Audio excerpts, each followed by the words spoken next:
मुल्क भर में ईद उल अजहा कल मनाई जाएगी। ईद की तैयारियां जोरों पर है और कश्मीर में हर तरफ बाजार सजे हुए हैं। ईद के हवाले से लोग कपड़े, बेकरी, मिठाइयां और कन्फेक्शनरी खरीदारी में मसरूफ हैं। आपको बताते चले कि श्रीनगर में दरगाह हजरत बल और दीगर कई मकामात पर ईद की नमाज अदा की जाएगी। दीगर अजला में भी नमाज ईद की तमाम तैयारियां मुकम्मल की जा रही हैं, लेकिन तारीखी ईदगाह श्रीनगर में नमाज ईद अदा करने की इजाज़त नहीं दी गई है। जिला इंतजामिया के एहलकारों ने आज सुबह अंजुमन औकाफ के ओहदेदारों को इसकी इतला दी। औकाफ ने ईद की नमाज सुबह 9 बजे अदा करने का ऐलान किया था। अंजुमन औकाफ ने कहा कि ईदगाह में नमाज पढ़ने से रोकना इंतहाई अफसोसनाक और काबिल मजम्मत है, जिससे वादी के मुसलमानों के जज्बात मजरूह हुए हैं और जम्मू कश्मीर की सूरत हाल पर बुरा असर पड़ता है।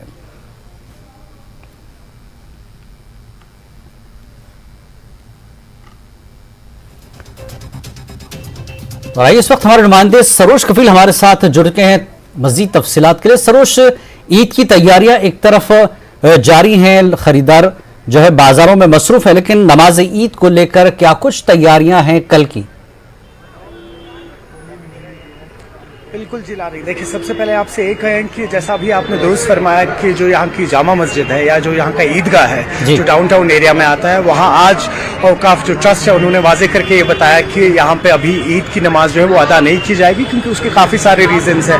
आप अगर देख लें पिछले 4 साल से ईदगाह में कोई नमाज नहीं हुए, या अगर आप बात कर लें जामा मस्जिद की, वहाँ पे कोई नमाज नहीं हुए, क्योंकि आपने देखा होगा ये मोस्टली जो ईदगाह या जो जामा मस्जिद है, ये एरिया जो है यहाँ पे पास्ट में आप कह लीजिए काफ़ी सारी एंटी सोशल एक्टिविटीज़ हुए। और जब हम क्राउड की बात करते हैं, ईद नमाज में काफ़ी ज़्यादा क्राउड होता है, तो किस तरह की वहाँ पे स्लोगनरिंग हो सकती है या इस तरीके की नारेबाजी हो सकती है। इसलिए प्रिवेंटिव मेजर्स के लिए यहाँ पे जो एडमिनिस्ट्रेशन है उन्होंने डिसाइड किया कि जो ये 2 जगह है, इन दोनों जगहों पे वाजे करके कि इन दोनों जगहों पे ईद की नमाज नहीं होगी। इसके मजीद आपको बताएं, जैसा आप अभी कह रहे थे कि हजरत बल जो है वो एक बहुत ही रिवर्ड दरगाह है, वहाँ पे कल नमाज अदा की जाएगी। आपने देखोगा कल भी जब LG मनोज सिन्हा वहाँ पे गए थे और जो वक्फ बोर्ड की चेयरपर्सन है दरख्शा अंद्रा भी, उनके साथ SMC के कमिश्नर भी थे, वो भी गए थे, एक जायजा लिया था कि ईद की प्रिपरेशंस का।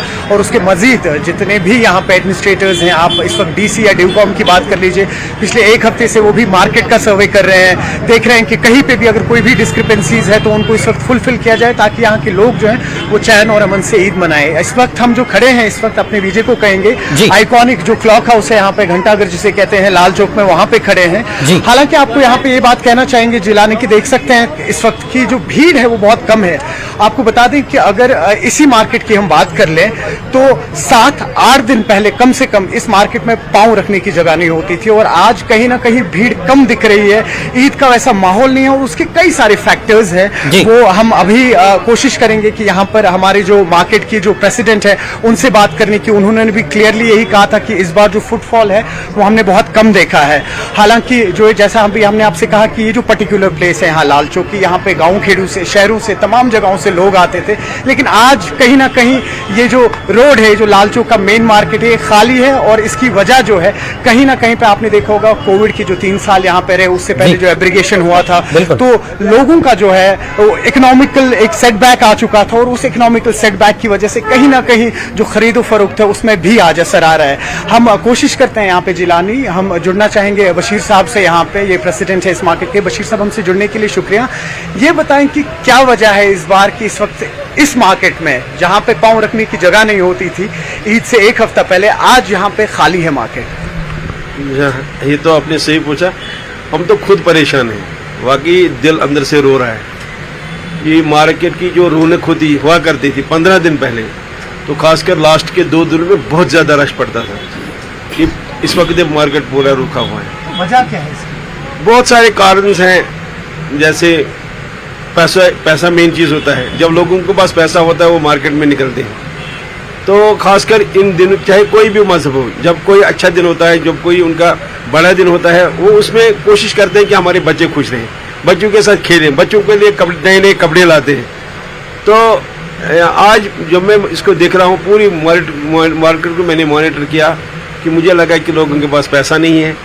और दूसरी में एक और मुझे जो दिल में चुभता है कि बच्चे निकलते थे ईद की खुशी में, कल ईद है, वो घूमते थे लाल चौक, चलो लाल चौक घूमे, बच्चे भी कहीं नहीं दिखाई देते। कारण शायद ये उनके पास वो जेब खर्चा नहीं है, लाल चौक जाने का, आने जाने का खर्चा नहीं। There are so many reason. मैं जहाँ तक मैं सोचता हूँ, कोविड का मसला रहा, फिर उससे 370 का मसला रहा, बड़े लॉन्ग टर्म यहाँ जो लोग इंडोर रहे, पूरे देश में रहे, तो हम तो ज़्यादा ही रहे, तो उसमें भी जो लोगों के पास पूंजी थी वो ख़त्म हो गई थी। उसके बाद जब हालात रेस्टोर हो गए तो उनको जो बैकलॉग्स थे वो पूरे करने पड़े। आजकल आप देख रहे हैं जितना खाना ज़रूरी है उतना पढ़ना भी ज़रूरी है। तो बच्चों के हवाले से लोगों को उस पूरे पीरियड का ट्यूशन फीस देना पड़ा, स्कूल बस फीस देना पड़ा, तो ऊपर से बिजली का खर्चा, ऊपर से वाटर सप्लाई का, जितने भी बैकलॉग्स थे वो पूरे करने पड़े। अब कितना निकलेगा? जो गरीब लोग हैं उनके पास जो पूंजी थी वो खत्म हो गई थी, और इसका डायरेक्ट इम्पैक्ट इस वक्त आप देख रहे हैं मार्केट में। मार्केट खुद अपनी भाषा बता रहा है कि मार्केट में कुछ नहीं है, लोग घरों से मुझे लगता है बाहर ही नहीं आ रहे हैं। कारण है कि पैसा लोगों के पास नहीं है। देख सकते हैं आप ऐसी जिलानी ऐसे जी, ये तो एक आपने अभी सुना बशीर अहमद जो कह रहे थे कि कई सारे कारण हैं इस बार, लेकिन हम ये नहीं कहेंगे क्योंकि खुशी का माहौल है, जाहिर सी बात है। तो कहीं ना कहीं हाँ मार्केट में रौनक तो है, लेकिन जैसा भी हमने आपसे कहा कि जो रौनक यहाँ लगी रहती थी ईद पे वो कहीं ना कहीं मिसिंग है। जी जी जी सरोज, जिस तरह से दुकानदार ने अपने जज्बात का, अपने एहसासात का वो यहाँ पर उसकी वजाहत की कि वजूहात कई हैं, लेकिन उसमें एक मेन वजह है पैसा नहीं है। लेकिन जो कुर्बान की ईद है उसमें ज़रूरी अशिया जो है कल के लिए उसकी उस मार्केट की तरफ शायद लोगों का रुख हो, क्योंकि जैसा कि दुकानदार ने भी कहा और सदर ने भी कहा कि पैसे की कमी है, तो कम पैसे में ईद भी करनी है और उस रौनक को भी बहाल करना है। तो दूसरे बाजार की तरफ शायद इसका रुख हो गया हो। लोगों में किस तरह के एहसासात हैं ईद को लेकर, क्योंकि अब माहौल कश्मीर का बेहतर हो रहा है, धीरे धीरे हालात ठीक हो रहे हैं, तो उम्मीद की जा सकती है कि आने वाली ईदें और बेहतर हो जाएं। बेशक बेशक, देखिए उम्मीद तो यही रहेगी क्योंकि खुशियों का त्यौहार है। जाहिर सी बात है कहीं ना कहीं अगर आप एक छोटे से छोटे तबके की बात कर लें या एक बड़े से बड़े तबके की बात कर लें, ईद या कोई भी फेस्टिवल ले लीजिए, कोई भी त्यौहार ले लीजिए, सबके लिए महत्वपूर्ण होता है। हाँ, लेकिन कहीं ना कहीं जैसा अभी आपने सुना कि बशीर अहमद जो है यहाँ दुकानदार हैं, इन्होंने कहा कि कहीं ना कहीं मनी का फ्लो इस वक्त कम है। हाँ, जाहिर सी बात है अगर आप हालात के हवाले से बात करें तो हालात तो बहुत ज़्यादा बेहतर हो रही है। देखिए हम उसी आइकॉनिक लाल चौक या घंटाघर में खड़े हैं इस वक्त, जहाँ पे अगर आप बात करें तो 20-30 साल पहले अगर ईद के दिन भी यहाँ बंद रहता था, कर्फ्यू रहता था। और उतना ही नहीं, आपने देखा होगा 2020 से लेके 2010 से लेके या 2008 से लेके 2016 तक, वो 8 से 10 साल कश्मीर के ऐसे गुजरे, कई सारी ईदें हड़तालों और कर्फ्यू में गुजारनी पड़ी। अगर हम वो एक पॉजिटिव नोट लेके सोचे तो हाँ जाहिर सी बात है कहीं ना कहीं आज तब्दीली है, चेंज है। लेकिन अगर आप ईद के हवाले से बात करें, मार्केट या ट्रेडर्स के हवाले से बात करें, तो कहीं ना कहीं शायद उनकी एक्सपेक्टेशंस जो है इस बार वो मैच नहीं हो पाई हैं, और उसका वजह यही है कि मनी फ्लो जो है वो थोड़ा सा कम रहा है। जी सरोज, और एक चीज ये है कि एलजी का हजरत बल का दौरा करना और ईद की तैयारियों में ओहदेदारों को अहकामात देना, ये भी एक प्लस पॉइंट है कि एलजी इंतजामिया अब ये पूरी तरह से कोशिश कर रहा है इत्मीनान दिलाने की कश्मीर के लोगों को, वादी के लोगों को, कि ईद का एक मौका है और बेहतर ईद हम इससे मना सकते हैं, लेकिन उसके लिए सबकी कोशिशें मिलकर होनी चाहिए। इसकी ज़रूरत का एहसास भी कराया गया है। बिल्कुल बिल्कुल सही कह रहा आप। देखिए एलजी अगर आज कहीं हजरत बल में जाते हैं तो वो आप देखिए कि बखुद वो एक एम्बेसडर की तरह प्रेजेंट करते हैं अपने आप को ईद के लिए, तो उससे बेहतर क्या होगा। तो कहीं ना कहीं जो यहाँ के लोग हैं उनमें भी वो कॉन्फिडेंस गेन हो रहा है कि ईद जो है, देखिए हम अक्सर जब त्योहारों की बात करते हैं तो ऐसा होता है कि अक्सर हम उन्हें धर्मों के साथ रिलेट कर देते हैं, लेकिन ये कुछ ऐसे त्यौहार है, आप दिवाली की बात कर लीजिए, ईद की बात कर लीजिए, ये त्यौहार जो है ये सबके हैं, जाहिर सी बात है। अब जो लोग हैं इस वक्त, जैसा अभी हमने कहा आपसे कि कहीं ना कहीं परेशान है, लेकिन शायद हाँ देखिए अब टूरिज्म की बात कर ले, अभी हमारी कुछ वक्त पहले भी जो ट्रेडर्स हैं यहाँ के उनसे भी बात हो रही थी, तो उन्होंने यही कहा था कि टूरिज्म के हवाले से अगर हम बात करें तो टूरिज्म का तो काफी ज्यादा बूस्ट। बिल्कुल, एक तरफ एलजी यात्रा के लिए जहां तैयारियां कर रहे हैं, वहीं पर ईद की तैयारियों के लिए भी लोगों के कॉन्फिडेंस को बिल्ड कर रहे हैं और वादी के लोगों को एहसास कराएं कि हालात अब बेहतर हैं, आप एक अच्छा बेहतर जो है जिंदगी गुजार सकते हैं। तो ईद का मौका है और दूसरी तरफ अमरनाथ यात्रा का मौका। बहुत बहुत शुक्रिया सरोज इस बातचीत के लिए। लद्दाख की खूबसूरती पर बात करते रह सकते हैं, लेकिन यहां के लोगों के प्रति हमारा आदर तभी होगा जब हम एक समाज के रूप में यहां की चुनौतियां और कठिनाइयों को भी समझें। जम्मू कश्मीर और लद्दाख में यहां की चुनौतियां और कठिनाइयों को भी हम समझ सकें। जम्मू कश्मीर और लद्दाख की परिस्थिति और चुनौती इस क्षेत्र के अनुसार अपने आप में अलग है और जिनका सामना करने के लिए समर्पण, दृढ़ता और नवीनता की जरूरत है। भौगोलिक परिस्थितियों के कारण कई बार लोगों तक अन्य न्याय नहीं पहुंच पाता है। कहने का मतलब है कि कई ऐसे क्षेत्र जैसे कि जम्मू से सटे पहाड़ी इलाके, कश्मीर और लद्दाख, जहां पर पहाड़ों के कारण एक जगह से दूसरी जगह तक आना जाना मुश्किल होता है, ऐसे क्षेत्रों में लोग अपनी समस्याएं न्यायालयों तक मुश्किल से ही ले पाते हैं। कभी कभी इतनी सर्दी होती है कि घर से निकलना भी मुश्किल होता है। यहां तक कि अलग अलग शहरों में मौसम और पहाड़ी रास्तों में आने जाने की कठिनाई भी होती है। इसके अलावा जम्मू कश्मीर और लद्दाख में शहर कम हैं और ग्रामीण इलाके ज्यादा हैं, जो पहाड़ी इलाकों में या जंगलों के बीच हैं, जिसकी वजह से उन क्षेत्रों में रह रहे लोगों के लिए न्यायालय तक आना मुश्किल होता है। इसके साथ साथ जम्मू से सटे पहाड़ी इलाकों में, कश्मीर और लद्दाख में कई बार भूस्खलन और बर्फबारी की वजह से भी लोग न्यायालय और कानूनी सेवाओं का इस्तेमाल नहीं कर पाते हैं। यह सत्य है, असलियत है। सर्दियों में कोर्ट का बंद रहना न्याय प्रणाली को प्रभावित कर देता है। न्यायालयों तक लोगों का न पहुंच पाना समाज में कई मुद्दों को कानून के दायरे से बाहर कर देता है। यह एक चिंता का विषय है। इन्हीं परिस्थितियों में और इन कठिनाइयों का ध्यान रखते हुए आज जम्मू कश्मीर और लद्दाख हाईकोर्ट के जम्मू परिसर का शिलान्यास करते हुए मुझे बहुत खुशी हो रही है। खुशी इस बात की है कि जम्मू में नया हाईकोर्ट परिसर बनने से लोग यहां आ सकेंगे और न्याय की उम्मीद कर सकेंगे। मैं भारत के मुख्य न्यायाधीश के रूप में जब भी किसी भी राज्य के हाईकोर्ट परिसर में जाता हूं तो मैं यही सोचता हूं, भारत के हाईकोर्ट, उच्च न्यायालय लोगों के लिए उनके हक और अधिकारों की रक्षा के लिए आने वाले संवैधानिक कोर्ट हैं, जहां पर लोग सबसे पहले आते हैं। भारत जैसे बड़े देश में सभी के लिए दिल्ली में स्थित सुप्रीम कोर्ट आना आसान बात नहीं है। इसलिए अलग अलग राज्य के हाईकोर्ट एक बहुत जरूरी संस्थान के रूप में काम कर रहे हैं। अलग अलग क्षेत्रों में हाईकोर्ट परिसर का होना अपने आप में यह संदेश देता है कि लोगों के लिए भारत की कानूनी संस्थाएं और संवैधानिक कोर्ट कचहरियां खुले हैं और लोग यहां न्याय पाने के लिए आ सकते हैं। यह बात कहते हुए मुझे यह भी जानता हूं कि कई करोड़ लोगों के लिए किसी भी न्यायालय तक आना या न्यायालय तक आने की बात भी सोच पाना नामुमकिन सा है, क्योंकि एक आम इंसान के लिए न्यायालय के चक्कर लगाना मुमकिन ही नहीं है।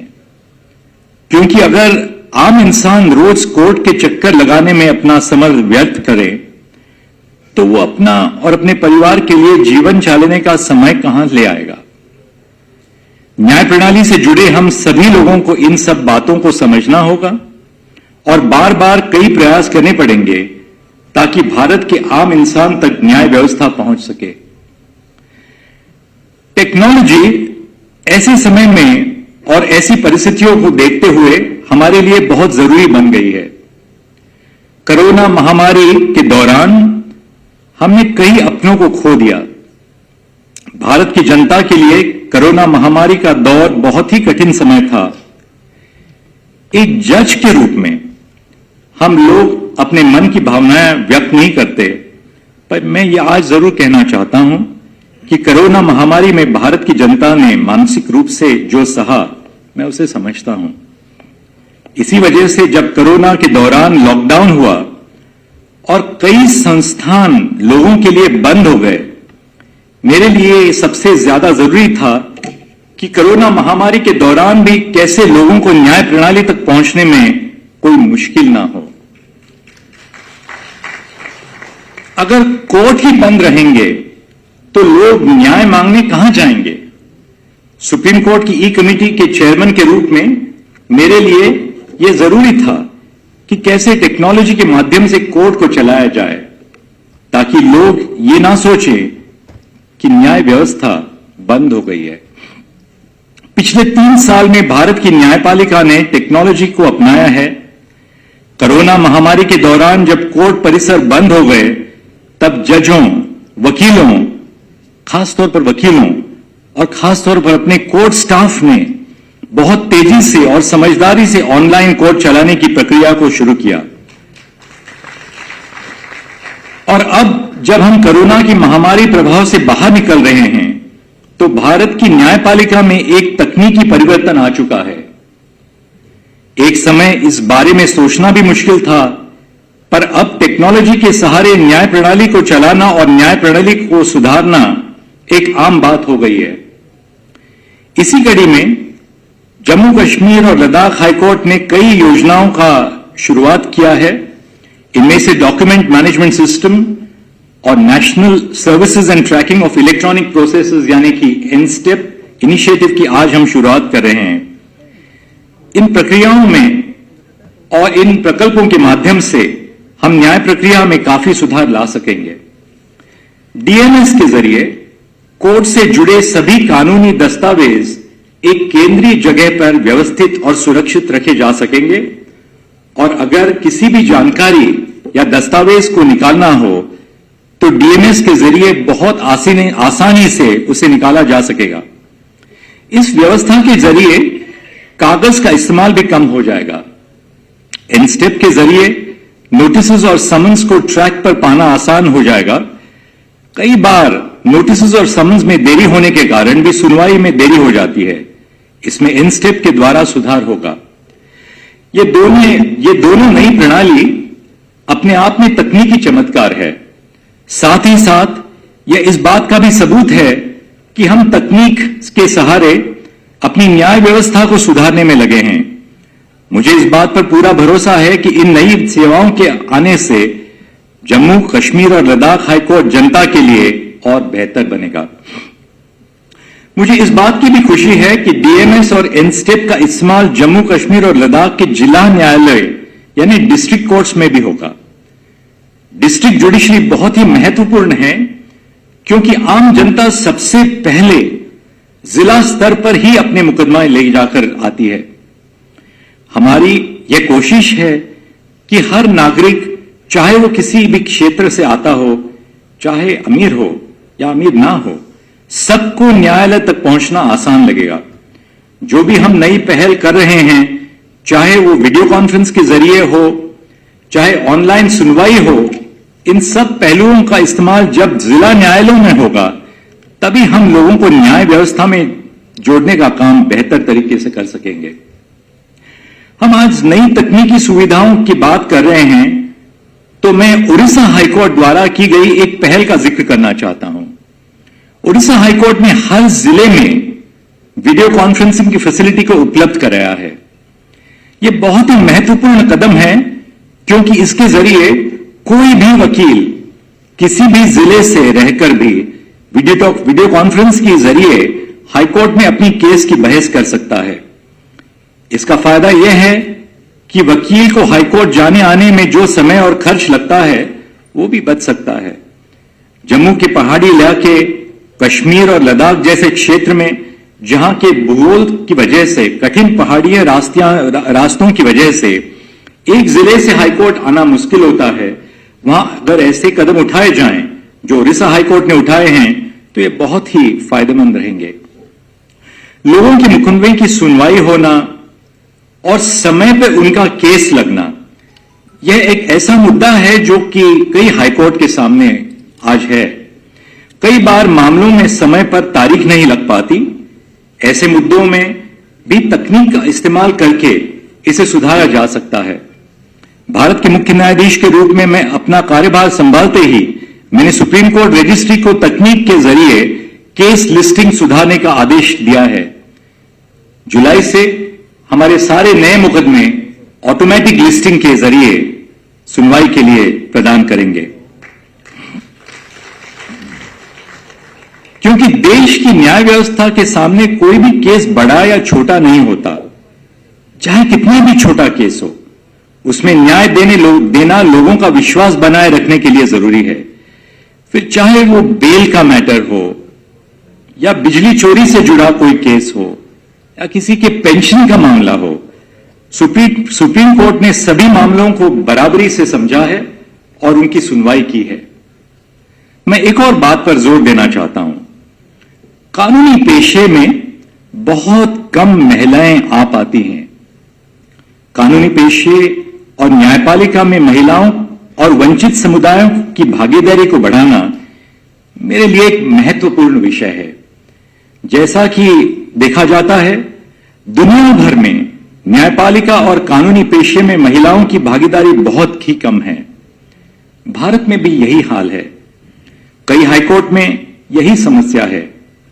जम्मू कश्मीर और लद्दाख में भी यही देखा गया है। 1928 में जम्मू और कश्मीर हाईकोर्ट की स्थापना के बाद मुश्किल से कोई महिला हाईकोर्ट जज या फिर चीफ जस्टिस बन पाई हैं।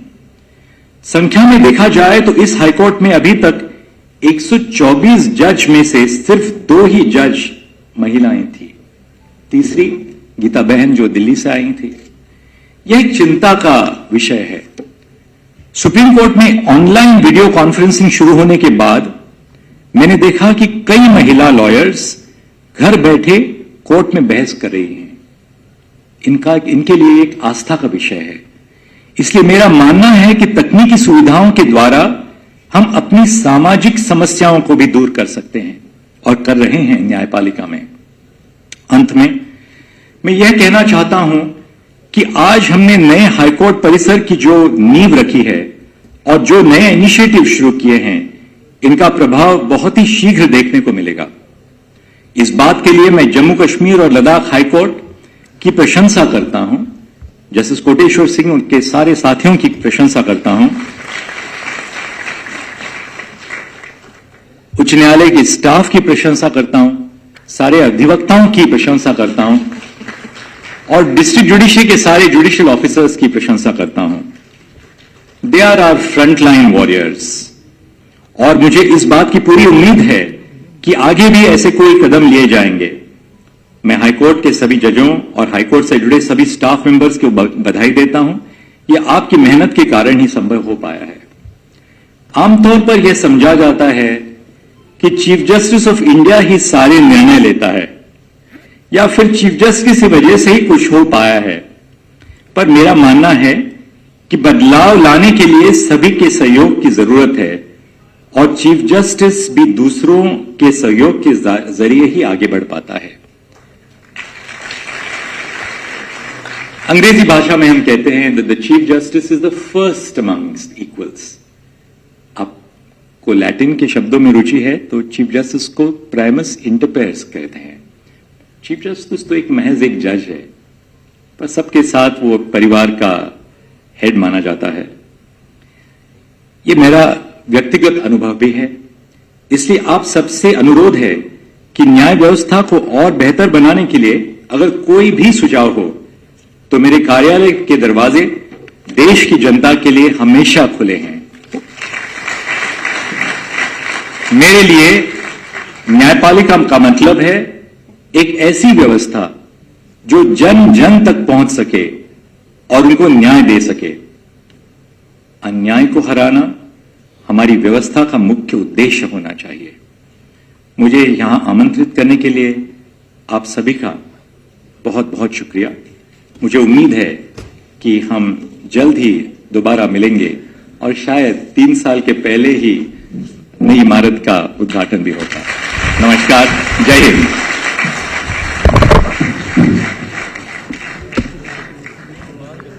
Lordship's vision has laid the foundation for the progressive march of the judiciary towards growth and development, and Lordship's emphasis on use of ICT for ensuring 6 states, 1200 plus. बड़ी डूबने से बहन की मौत, जबकि उससे